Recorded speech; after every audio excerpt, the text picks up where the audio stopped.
सोचिए, अगर आप अपने ही घर में कैद हो जाएं, ना दरवाजे खुलें, ना खिड़कियां टूटें और बाहर की मूसलाधार बारिश में घूम रहे हों कुछ खौफनाक समुद्री शैतान। हेलो दोस्तों, स्वागत है आपका हमारे चैनल पर। आज हम एक्सप्लेन करने वाले हैं एक बेहद रोमांचक और सस्पेंस से भरी सर्वाइवल थ्रिलर मूवी, जहां एक आम परिवार को प्रकृति के एक ऐसे खौफनाक रूप का सामना करना पड़ता है जिसकी किसी ने कल्पना भी नहीं की थी। 5 सालों तक एक घर में कैद रहकर जीवित रहने की ये लड़ाई आपके रोंगटे खड़े कर देगी। इस वीडियो को अंत तक जरूर देखिएगा, क्योंकि अंत का ट्विस्ट आपको हैरान कर देगा। तो चलिए बिना किसी देरी के शुरू करते हैं आज की खौफनाक कहानी। कहानी की शुरुआत होती है जेसन से, जो एक बेरोजगार इंजीनियर है। जब वो नदी किनारे आराम से मछली पकड़ रहा होता है, तभी उसे आसमान में एक बहुत ही अजीब और तूफानी बादल दिखाई देता है। कुछ गड़बड़ होने का एहसास होते ही बारिश शुरू होने से ठीक पहले वो अपने उपनगरीय घर लौट आता है।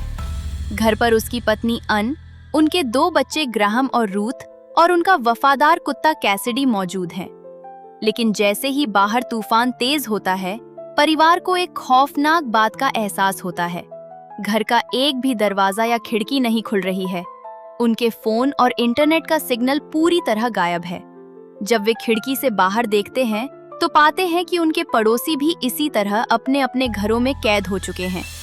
जेसन अपनी इंजीनियरिंग की समझ और पूरी ताकत लगाकर खिड़कियों, दीवारों और यहाँ तक कि फर्श को तोड़ने की कोशिश करता है, लेकिन उसकी हर कोशिश बेकार साबित होती है। बाहर गिर रहे पानी ने घर के चारों ओर एक ऐसी अभेद्य दीवार बना दी है जो उन्हें हर तरफ से बाहर निकलने से रोक रही है। शुरुआती दिनों में राहत की बात सिर्फ ये थी कि घर की बिजली चल रही थी और नलों में पानी आ रहा था। लेकिन 2 दिन बीत जाने के बाद भी जब बाहर की स्थिति में कोई बदलाव नहीं आया, तो जेसन और अन समझ गए कि अब कोई मदद नहीं आने वाली। जीवित रहने के लिए वे अपने सीमित राशन और पानी की कटौती शुरू कर देते हैं। बच्चों को घबराहट से बचाने के लिए वे दिन भर कुछ गतिविधियां तय करते हैं, जिनमें बच्चों को उत्तरजीविता के बुनियादी हुनर सिखाना भी शामिल होता है। हफ्तों बाद ये परिवार इस नई और खतरनाक सच्चाई के साथ जीना सीख लेता है। अन घर के अंदर ही सब्जियों का एक बगीचा तैयार करने लगती है ताकि खाने की आपूर्ति बनी रहे, जबकि जेसन पानी की बर्बादी रोकने और उसे दोबारा इस्तेमाल में लाने के लिए एक वाटर रिक्लेमेशन सिस्टम बनाता है। इसी दौरान छोटी रूथ खिड़की से बाहर बारिश के समय एक अजीब जीव को देखती है। उसे लगता है कि वो जीव दोस्ताना है, लेकिन जब वो अपने परिवार को ये बताती है तो जेसन और अन इसे अकेलेपन में बच्चे की कल्पना समझकर खारिज कर देते हैं। लेकिन उनकी ये गलतफहमी जल्द ही एक भयानक घटना के साथ दूर हो जाती है। खिड़की से देखते हुए वे खौफ से भर जाते हैं जब वे बारिश में उन अजीब जीवों को अपने पड़ोसी पर बेरहमी से हमला करते हुए देखते हैं। अब इस दुस्वप्न का असली सच सामने आ चुका था। जेसन और अन तुरंत एक नियम बनाते हैं। जब भी बारिश होगी, पूरा परिवार खुद को पूरी तरह छिपा लेगा, क्योंकि बारिश के समय ही ये जीव सक्रिय होते हैं। इसके बाद घर के अंदर एक और दुखद घटना घटती है। कैसिडी की बीमारी की दवाई खत्म हो जाती है और उसकी हालत बिगड़ने लगती है। उसे तड़पते हुए न देखने के लिए जेसन को एक भारी दिल से कठोर फैसला लेना पड़ता है। वो कैसिडी को गोली मार देता है और उसके शव को फ्रीजर में सुरक्षित रख लेता है। एक दिन अचानक घर की चिमनी का ऊपरी ढक्कन अंदर गिर जाता है, जिससे बाहर जाने का एक सीधा रास्ता मिल जाता है। जेसन और अन रूथ को पतली चिमनी से ऊपर उठाते हैं। हालांकि रूथ का आकार बड़ा होने के कारण वो पूरी तरह बाहर नहीं निकल पाती, लेकिन वो पुष्टि करती है कि ये रास्ता सीधे बाहर की ओर खुलता है। इस मौके का फायदा उठाते हुए जेसन ग्राहम की मदद से खास तरह के जाल बनाता है। वे चिमनी के रास्ते इन जालों को बाहर भेजते हैं ताकि इलाके में भटक रहे छोटे जानवरों को पकड़ा जा सके। इसके लिए वे फ्रीजर में रखे कैसिडी के अवशेषों और अन की उगाई सब्जियों को चारे के रूप में इस्तेमाल करते हैं। इस कामयाबी के कुछ ही समय बाद घर की बिजली हमेशा के लिए बंद हो जाती है।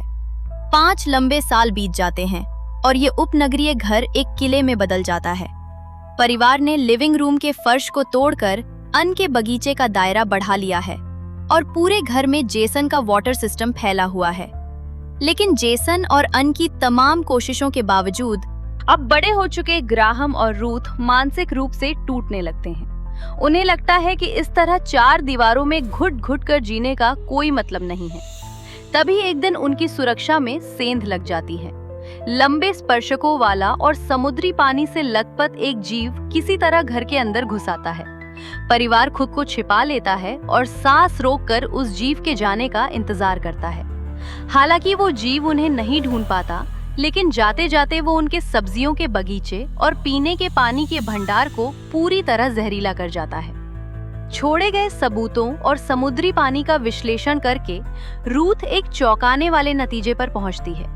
ये जीव किसी दूसरे ग्रह के एलियंस नहीं है, बल्कि हमारी अपनी पृथ्वी के महासागरों के जीव हैं जो अब इस ग्रह पर अपना कब्जा वापस ले रहे हैं। मुसीबतें यही खत्म नहीं होती। चिमनी वाले जाल को साफ करते समय रूथ को एक जंगली नेवला काट लेता है, जिससे उसे बहुत गंभीर संक्रमण हो जाता है।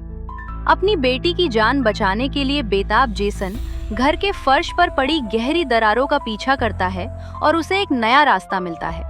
दरअसल घर धीरे धीरे जमीन में धंस रहा है, जिसकी वजह से बाहर पानी की अभेद्य दीवार थोड़ा खिसक गई है।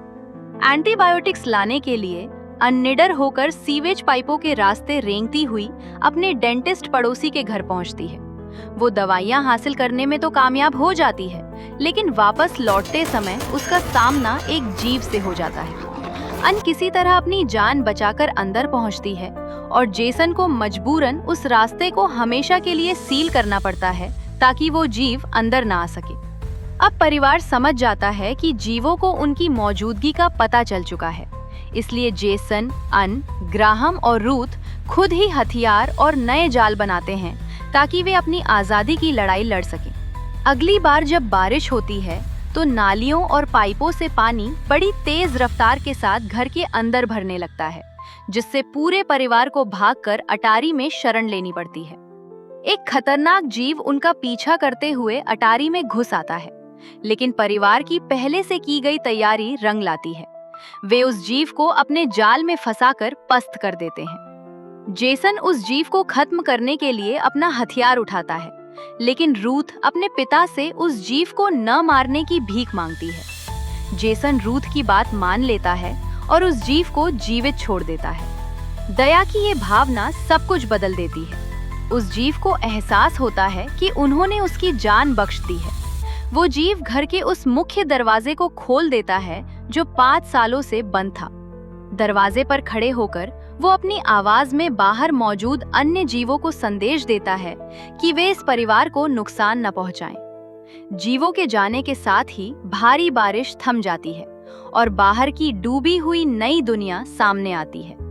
5 साल की कैद को पीछे छोड़ते हुए परिवार एक पुरानी नाव को ठीक करता है और जलमग्न हो चुकी इस पृथ्वी पर अपनी नई यात्रा शुरू करता है। अंत में जेसन, अन, ग्राहम और रूथ बाकी बचे जीवित इंसानों से मिलते हैं और एक नई दुनिया में अपनी नई जिंदगी की शुरुआत करते हैं। तो दोस्तों, ये थी आज की अविश्वसनीय सर्वाइवल कहानी। इस मूवी में दिखाया गया है कि कैसे सबसे बुरे हालातों में भी इंसान का धैर्य, परिवार का प्यार और एक छोटी सी दया की भावना पूरे जीवन को बदल सकती है। अगर जेसन उस जीव को मार देता तो शायद वे कभी उस घर से बाहर नहीं निकल पाते। आपको इस परिवार का 5 साल लंबा सर्वाइवल सफर कैसा लगा? क्या आप इतने सालों तक किसी एक घर में बंद रह सकते हैं? हमें कमेंट बॉक्स में अपनी राय जरूर बताएं। अगर आपको ये वीडियो पसंद आई हो तो इसे लाइक करें, अपने दोस्तों के साथ शेयर करें और ऐसी ही बेहतरीन मूवी एक्सप्लेनेशंस के लिए हमारे चैनल को सब्सक्राइब करके बेल आइकन दबाना बिल्कुल ना भूलें। मिलते हैं अगले वीडियो में एक और धमाकेदार कहानी के साथ। तब तक के लिए धन्यवाद और अपना ख्याल रखें।